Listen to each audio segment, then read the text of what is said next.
Amis internautes, bonsoir. Je vous parlerai d'un fait historique qui est passé sous silence par une vaste conspiration. Je mets ma réputation et ma sécurité en danger, évidemment. Alors, sans plus attendre, voici. C'est l'histoire du sergent Joseph Frantz. Le sergent Joseph Frantz est bien connu parmi les historiens de l'aviation, car il est l'homme qui, pendant la Première Guerre mondiale, a remporté la première victoire aérienne homologuée. C'était le 5 octobre 1914. Il pilotait un Voisin, LAS, un appareil biplace. Cet avion était équipé d'une mitrailleuse.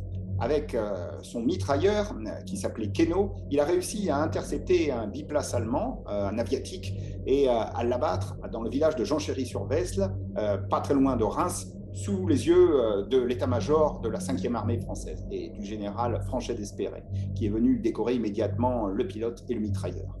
Frantz est rentré dans l'histoire de l'aviation pour cet exploit, mais on vous cache des choses.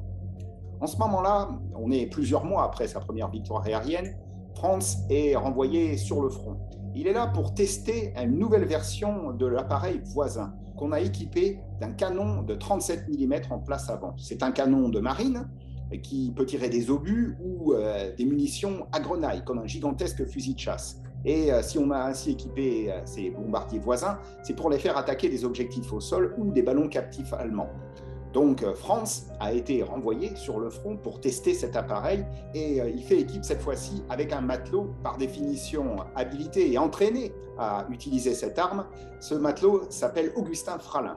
Le soir du 2 juin 1915, on repère un zeppelin dans la région de Douai. Immédiatement, le sergent Frantz décolle. Il est 22h30, la nuit est déjà tombée, mais il y a encore la clarté du crépuscule. Il cherche le zeppelin et trouve une lumière étrange, d'où sortent de temps en temps des bouquets d'étincelles. Immédiatement, il met le cap en direction de l'intrus et Fralin va tirer 18 obus explosifs ou 18 obus à grenaille, on ne sait pas. Il va tirer sur l'appareil ennemi qui va disparaître sans résultat visible. C'est pas moi qui l'invente, c'est pas moi qui invente ça. C'est dit dans le journal de marche de la 10e armée française, que vous voyez là. L'aéronautique de la 10e armée française a noté que, plus exactement, que le sergent Frantz part à 22h30 à la recherche d'un zeppelin signalé, tire 18 obus entre Arras et Douai sur une lumière qui paraît être un aéronef, qui paraît... le cahier de compte-rendu des opérations, lui, est encore plus précis. Il s'agit d'une lumière qui doit se déplacer devant lui et d'où partent de temps en temps des pluies d'étoiles. Il rentre à 23h40 sans qu'aucun résultat n'ait pu être constaté. Vous voyez le combat sur cette image d'archive. Non, en fait, ce n'est pas une image d'archive, c'est une image qu'on a un peu pipotée, mais à peu près, il a dû voir ça, une mystérieuse lumière dans la nuit. Eh bien, il n'est pas le seul, parce que pendant la Deuxième Guerre mondiale, il y a beaucoup d'équipages qui ont vu ce genre de lumière. Notamment, le premier était un équipage du 415e Night Fighter Squadron, une escadrille de chasse de nuit de l'armée américaine qui était basée à Dijon et qui, pendant l'automne 1944, faisait des missions de maraude au-dessus de l'Alsace, encore occupée par l'Allemagne.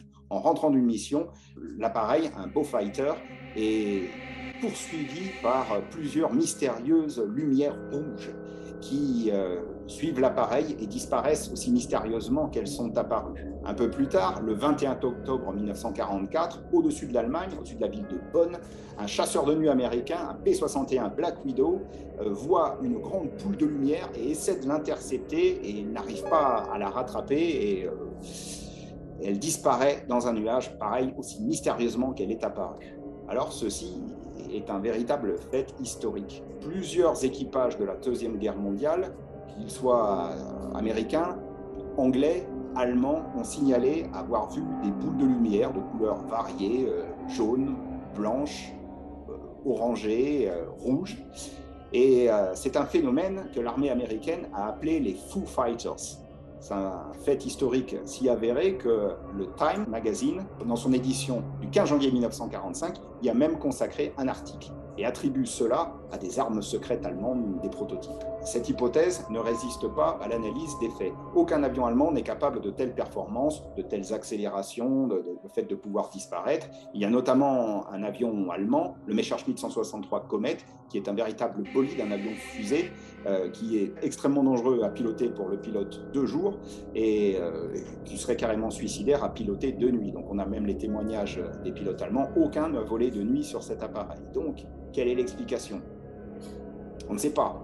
Peut-être s'agit-il de phénomènes météorologiques peu connus. Peut-être s'agit-il du stress des combats des pilotes. On en rencontre aussi même sur le front du Japon. Face aux Japonais, les équipages américains des bombardiers B-29 ont vu ces mystérieuses lumières. Peut-être s'agit-il d'extraterrestres. Enfin, si cette hypothèse est vraie, il me plaît à penser que si les extraterrestres ont voulu envahir la France, le 2 juin 1915, ils ont été reçus à coups de canon de 37 mm et ils ne sont pas prêts de revenir.